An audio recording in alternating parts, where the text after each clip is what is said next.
sauerkraut. I'm sure you've asked it thousands of times. I have cards and letters pouring in asking me, how do I make my own sauerkraut at home? Well, today I'm going to tell you how to make your own sauerkraut. It's really good. It's healthy. It's actually good for your intestinal system, from what I hear. It's a naturally fermented vegetable that tastes actually way better than what they have in the store. What they have in the store is horrible. I don't know if you've ever had to add sugar to sauerkraut or had to actually just throw it out. I have, because it's too sour, it doesn't have a good flavor. Well, let me show you how to make sauerkraut that tastes good, the traditional way, the way that people used to make sauerkraut. And you only need a few items. The only thing you put into cabbage to make sauerkraut is actually two things. Number one, salt. Number two, time. And I don't mean the season time. I mean, you have to give it time. In about a week, you can have your own very tasty sauerkraut. If you like sauerkraut like I do, I like it on pulled pork barbecue sandwiches. I love it on hot dogs. I love it by itself. I love it as a condiment to other foods, and I just love sauerkraut. It's not the tart, sour tasting thing that you get in the stores. It's really good. It's salty, it's briny, and it has a great flavor. Here's what you need.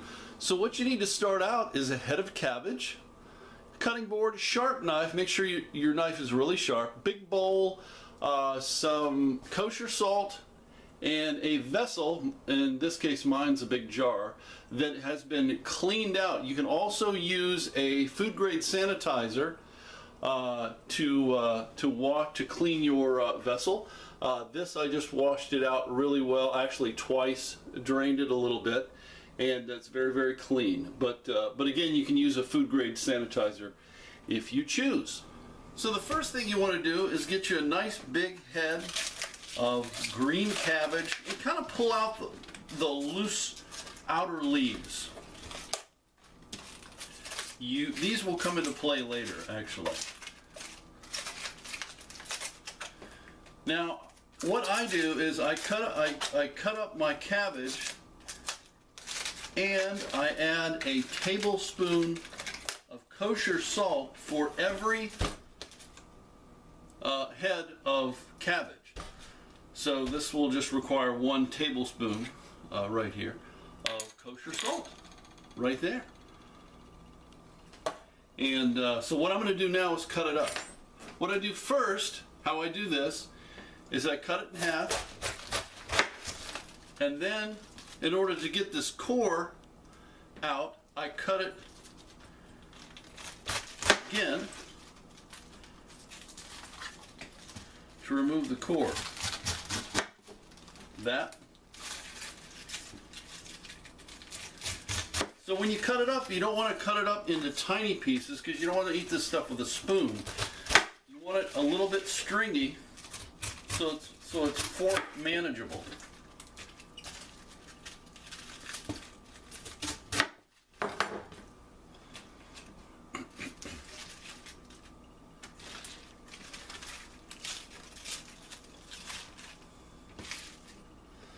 And what you want to do is cut this up as thin as you can in long slices, and that's why you need a really sharp knife.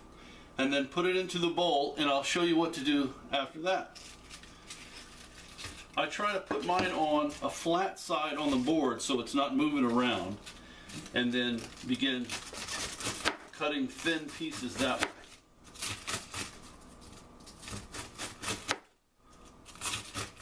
If you don't do it perfect, don't worry about it. All right, so I'll speed this up a little bit, and we'll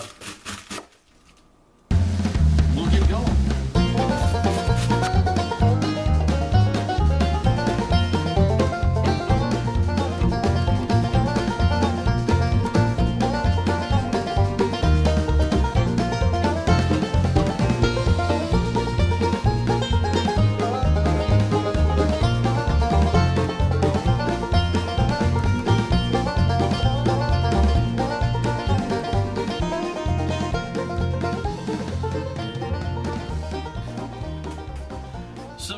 this point, I add my kosher salt.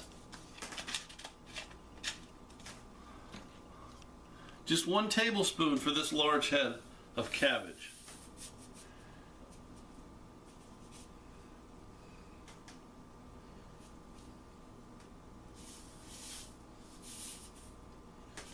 Okay.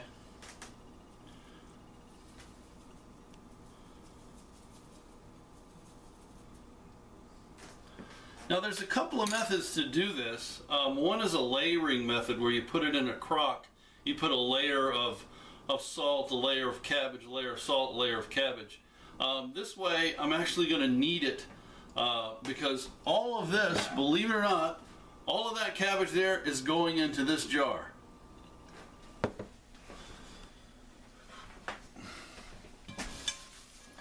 So I make sure the salt is incorporated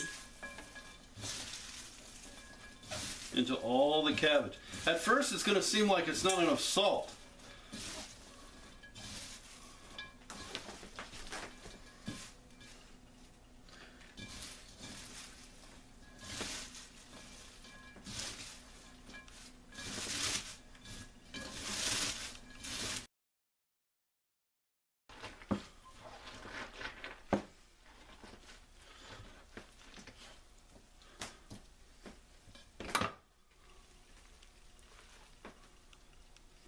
Pretty wet. So once you get the cabbage and the salt worked in to where it doesn't look like you can get any more water out of it, then take whatever you're putting it in. I'm putting it in this big jar, and what you want to do is put it in, put a little bit of it in, tamp it down with something, and keep doing that. Now what you want is, now this cabbage here is going to be pretty low in this jar, but you want that because whatever vessel you use, you want to give it a lot of headspace because it's going to keep making brine throughout the week that you're fermenting it. What you want to do is you want to give your cabbage adequate headspace to where it can make brine throughout the week that you're going to have it sitting, because you want to keep all that brine because that's what gives the cabbage its flavor, the sauerkraut. That's what it turns it into sauerkraut. So anyway, so you will leave this vessel inside, room temperature, put a lid on it very loosely because it's going to keep fermenting and you want to be able to let the gas out of it. But and that's what I do. So let's get this into the jar. Now this is not an exacting science, and my hands are clean, but this is how I do it. I put a little bit of cabbage in. There's probably a better way to do it, but I just haven't thought of it. and then I tamp it down. I have this is like this is a very clean meat hammer, and I put it in. It's a very important step because you want all this brine and cabbage to make contact. You don't want any air pockets in there.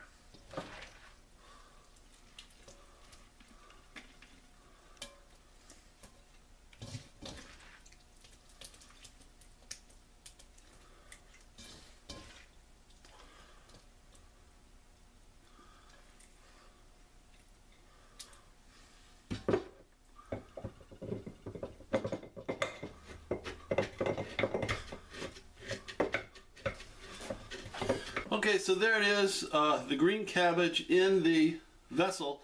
Now I left enough room for brine to create, because throughout the week, like I said, this is going to continue to ferment, and as it ferments, the brine is going to increase. That gives the cabbage the flavor, and it's probably going to get up to, I would say, about right there. I probably could have put a little bit more in, but I'd rather have a little bit more space than the brine coming out and the flavor coming out as well.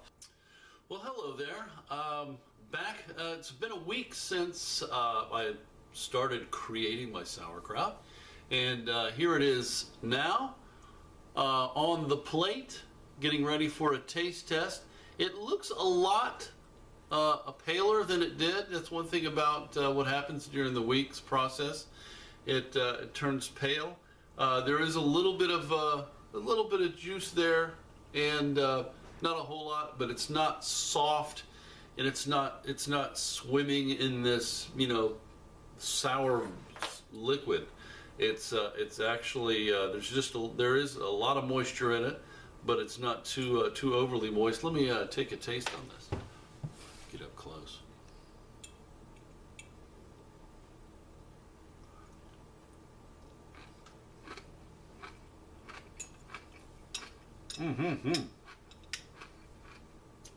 Oh yeah. Look at that.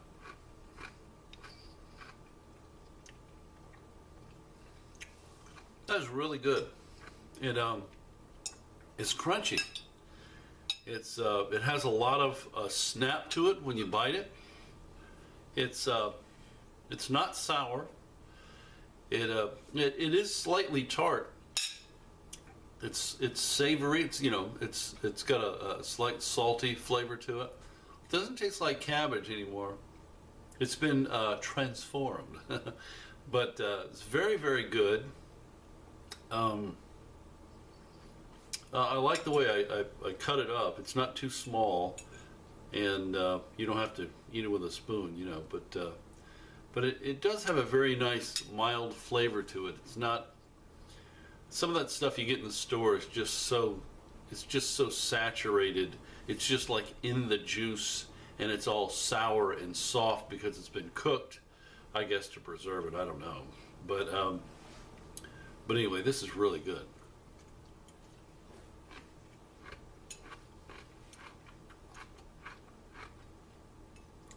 That's something that will be great on a hot dog with pulled pork barbecue by itself, like I'm having it just for a snack. But really good for your colon, your digestive system, and a good supplier of vitamin C, a little bit of iron, and a good source of fiber as well. But anyway, so I thought I'd just let you see. I know it's kind of a funny subject, sauerkraut, but not sour at all. Actually, very savory, slightly tart, but very nice. A nice accompaniment to many foods, and or just as a snack. Thanks for watching.